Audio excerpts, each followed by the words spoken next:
Learning DIY or hands-on low-carb baking procedures is very important para sa ating low-carb negosyo. From jams, sauces, syrups, custard, importante ito. Because in doing so, mamamaster natin yung mga unique ingredients na to. Maiiwasan natin yung mga pagkakamali dahil nagkakamali pa rin naman talaga. Dahil every low-carb ingredient has different properties at nagbabago yung ating output.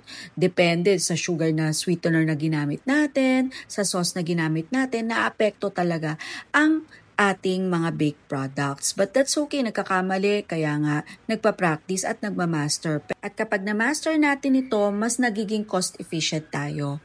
At syempre, nakakatulong din sa ating operations and finances ng ating low-carb business. So remember, very unique, very special dahil talagang lahat ay homemade at made and baked from scratch at DIY.